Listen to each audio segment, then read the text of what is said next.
Golden hour light, thick with dust motes, poured through the open bay door of Sullivan's Auto Repair, painting the concrete floor in a warm, inviting glow. An incongruous figure stood amidst the greasy tools and disassembled engines. Charlotte Westfield. Her silk blouse, the color of champagne, and burgundy leather skirt screamed, boardroom, not brake fluid. At 35, she commanded Westfield Technologies, a tech empire valued at over $200 million. Now, however, she was stranded, a queen dethroned by a malfunctioning luxury vehicle on a desolate stretch of highway. A rumble from beneath a hulking Ford F-150 announced the arrival of her would-be savior. Jake Sullivan, all muscle and grease stains, emerged, wiping his hands on a tattered rag. His worn overalls bore witness to years of dedicated labor. He looked up, his brow furrowed in concentration, and did a double-take. Charlotte, even frustrated and travel-worn, was a vision. "Can I help you?" he asked, his voice a low, gravelly rumble.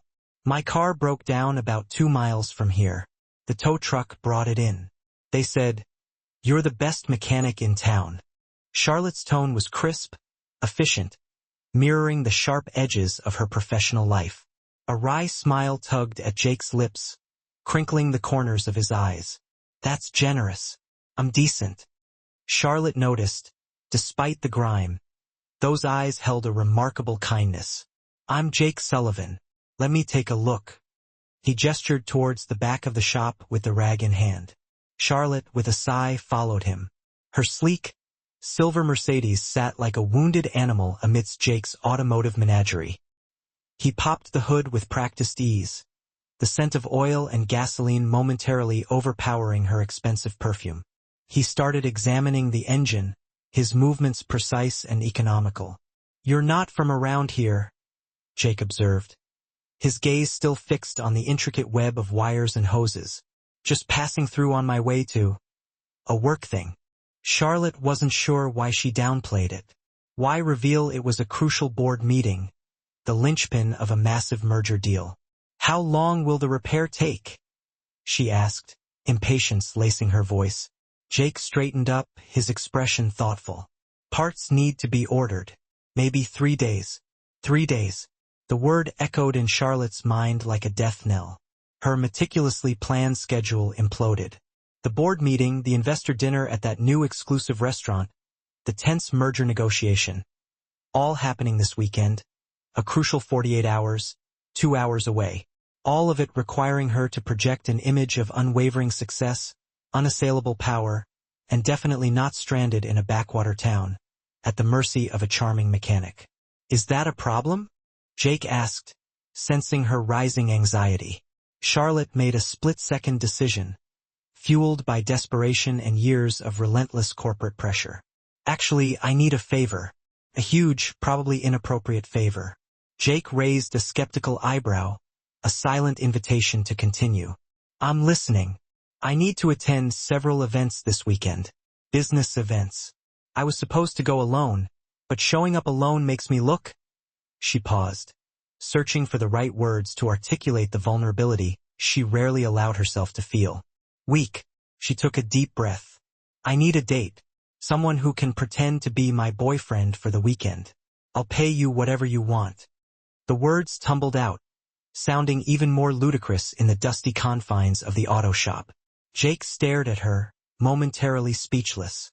"You want to hire me as a fake boyfriend? I know it sounds insane, but I'm desperate.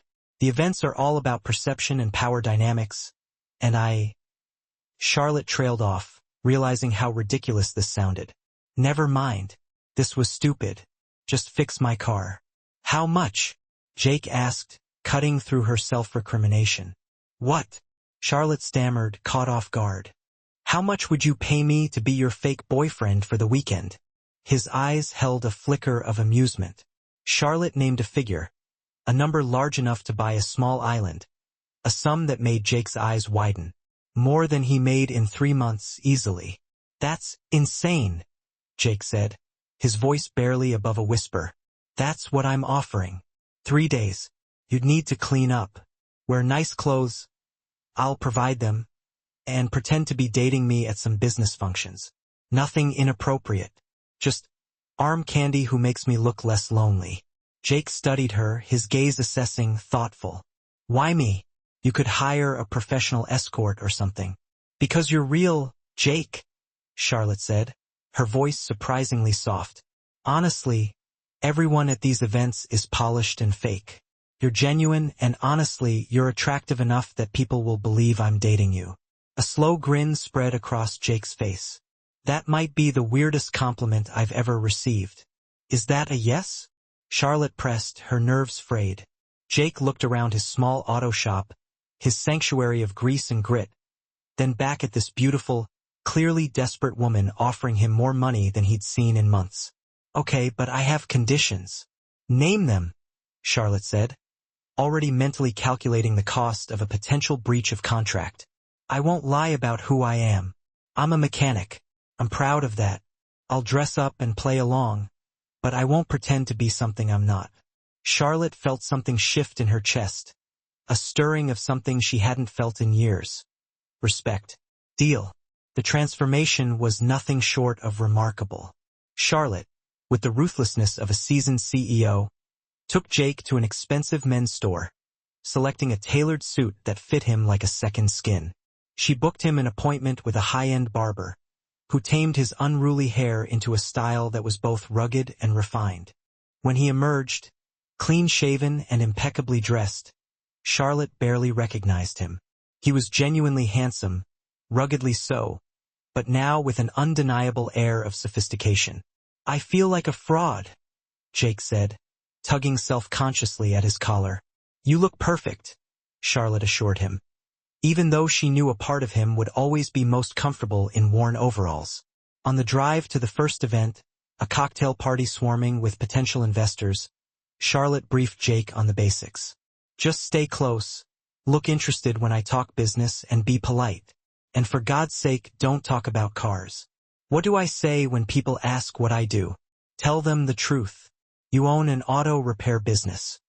Charlotte relented, realizing that demanding he lie would break their agreement. The party was a cacophony of wealth and ambition. Designer dresses mingled with tailored suits, and the air thrummed with the barely concealed desperation of people trying to climb the social ladder. Charlotte felt Jake tense beside her as they entered, his hand gripping her waist a little too tightly. Relax, she whispered, squeezing his hand. You belong here as much as anyone. But Jake surprised her. He didn't try to fit in, didn't attempt to mimic the shallow pronouncements about portfolios and market trends. Instead, he asked genuine questions, his curiosity a refreshing anomaly in that room full of sharks. He was interested in people's lives, not their bank accounts. He made an elderly investor, notorious for his gruff demeanor, laugh with a story about fixing a vintage Mustang. He chatted with the CEO's wife about her prize-winning roses, his passion for mechanics somehow translating into a genuine appreciation for horticulture. You're good at this, Charlotte whispered during a lull in the conversation. I'm just being myself, he said, shrugging. Turns out rich people are just people. Who knew? The next event was a formal dinner, a black tie affair with enough crystal and silverware to sink a small ship. Charlotte watched, fascinated, as Jake navigated the unfamiliar terrain with surprising grace. He held doors for people, offered his arm to escort women, and, most importantly, listened intently when others spoke, instead of impatiently waiting for his turn to dominate the conversation. Your boyfriend is refreshing, a board member, a woman known for her sharp wit and even sharper judgment, told Charlotte. Most men here are trying to network their way to a better deal. He actually seems interested in people. He is, Charlotte said, realizing with a jolt that it was true. On the third day, the day of the most important investor meeting, the day that would determine the fate of the merger, Jake did something truly unexpected.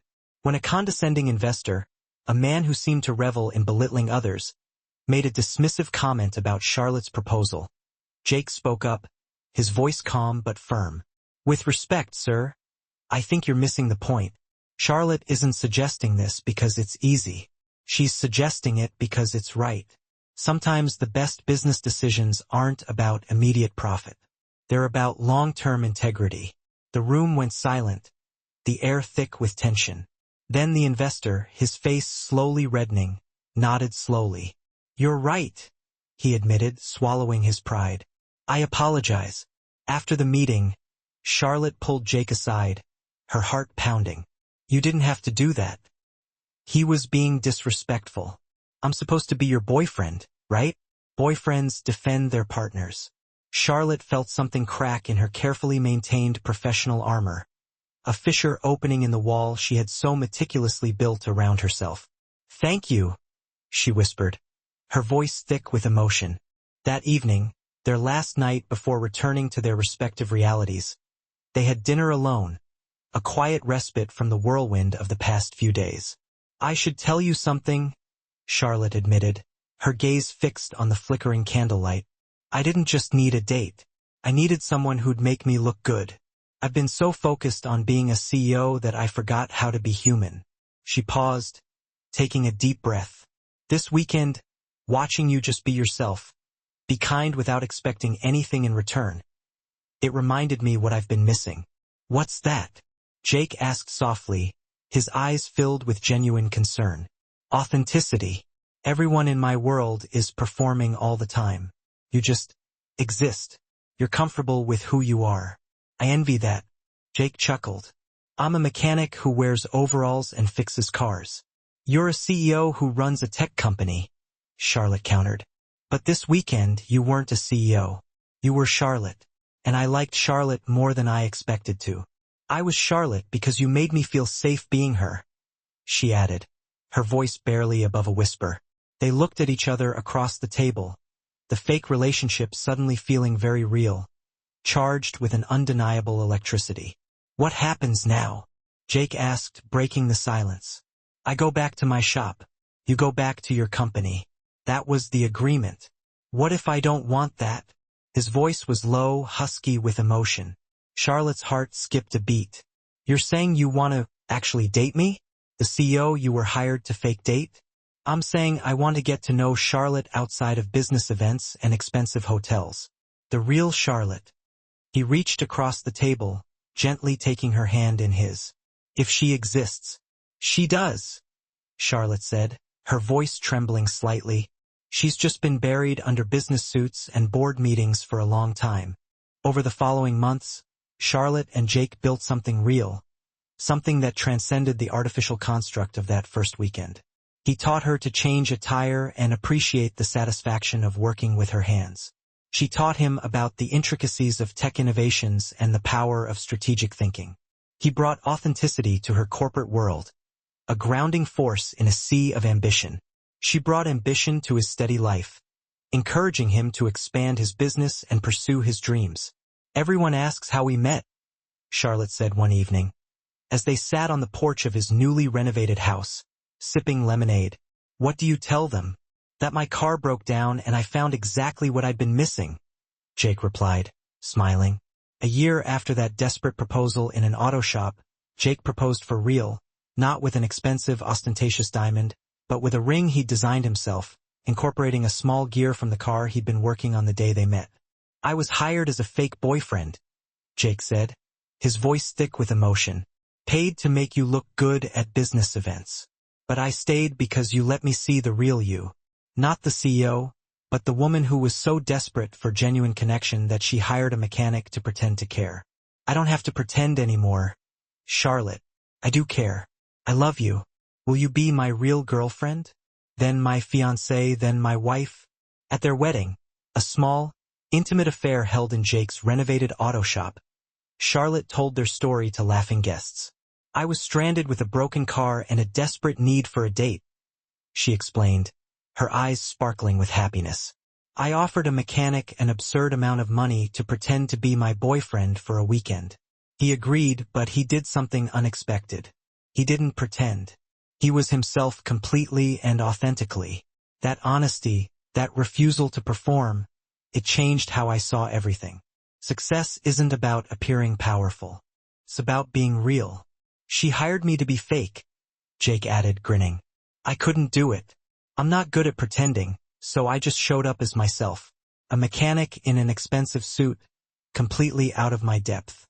Turns out that's exactly what she needed. Not someone to perform, but someone to just be real with her. Best money I ever spent, Charlotte finished, leaning in to kiss him. Because I didn't get what I paid for. I got something real instead. Because sometimes desperation leads to unexpected honesty. Sometimes the person you hire to pretend ends up being the most authentic relationship you've ever had. And sometimes asking, will you be my date for the weekend? To a stranger in an auto shop is exactly how you find the person who will help you remember who you really are beneath all the success and performance. If this story resonated with you, share and subscribe for more tales about finding authenticity in unexpected places. Comment about a time when someone's genuineness changed your perspective. Those moments when pretending stops and reality begins. They're where real connection lives.